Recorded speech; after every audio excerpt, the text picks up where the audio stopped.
Hello YouTube. All right, today we're going to be working on my 2015 Chevrolet Traverse. I actually had a shock break and I'm going to show you what it looked like when it broke. It was on the driver's side. I already had to replace it because I was in a big hurry. I didn't have time to film it, but I'm going to replace the passenger side shock. I'm going to show you how I do it. I'm going to show you what broke. So let's go ahead. It's really cold out here. I'm just going to go ahead and get started and walk you through the steps. And when I get the wheel off, I'm going to show you what broke on the other shock. This should work on any Traverse, Acadia, what was the other one? Outlook, and an Enclave from that year range around that 2015. They made the same Traverses and all those for quite a few years. So this is really simple to replace these rear shocks. And it made a big difference in the drivability too, already on the left side. So now I'm gonna go ahead and do the right. So let's go ahead and get this wheel off. We're gonna need a 22 millimeter socket. I'm gonna use my impact wrench. Here we go.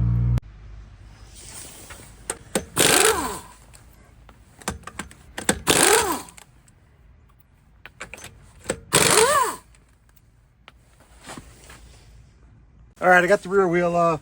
So we've got this rear shock here. And what happened was I was having some clunking sounds and it wasn't clunking bad. It was just a little bit of clunky. But I figured, oh, it was getting time. I got a lot of miles on this car. Time to get some new shocks on it.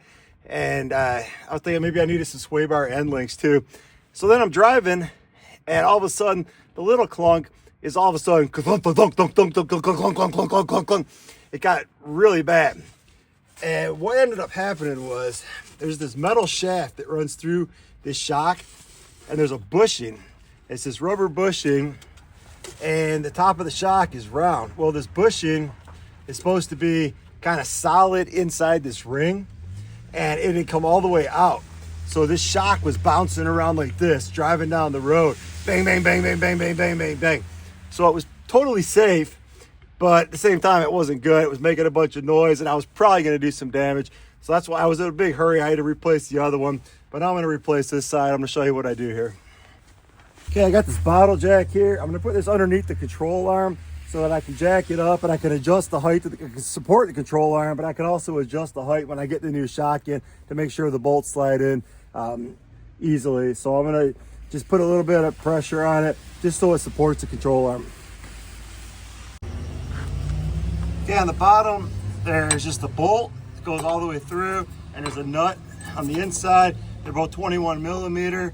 I'm just gonna use a wrench on the nut itself, and then I'm gonna use my impact gun on the bolt to rip this up.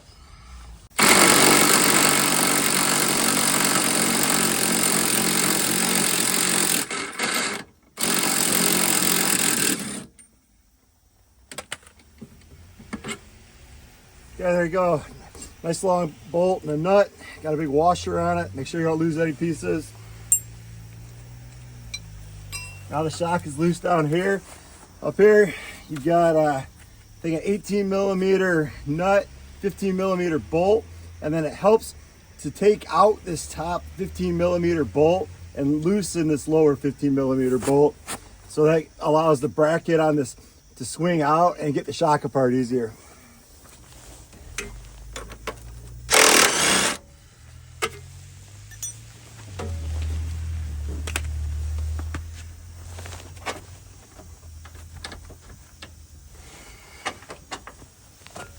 All right, got that nut and bolt out of there. Now, like I said, it's kind of wedged a little bit. If you take this lower bolt out and you loosen that other lower bolt, it'll loosen this bracket and it'll allow you to get the shock out easier.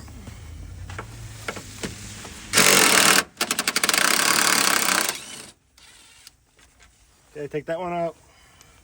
Just loosen the lower one. Just like that, shock pops right up. Okay, it came apart super easy. Without filming this whole job, it'd probably take about 15 minutes tops. So we got the old one out, got the new shock. You can see the metal tube and the bushing are all intact on this one. All right, putting it back together, just as simple as it was coming apart.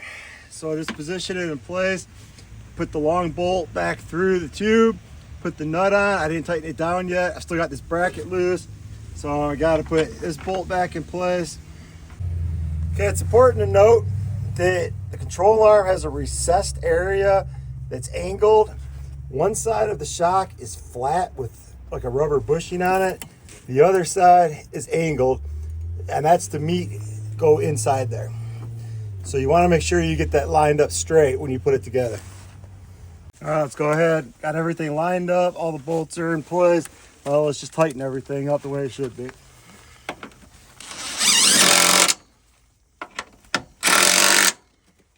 $15mm for those two, 15 for this bolt up here, 18 for that nut right there.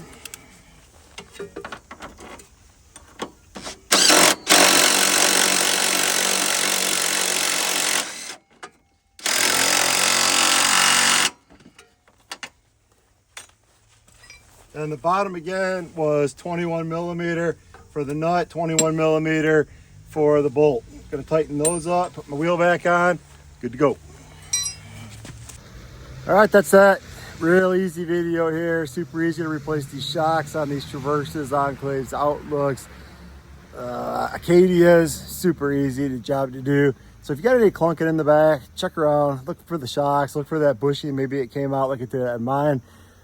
Really easy job, start to finish, maybe 15 minutes per side if you got the right tools for it. All right, everybody, thanks for watching. As always, if you like the comment, please like, comment, subscribe. Thanks a lot. Bye.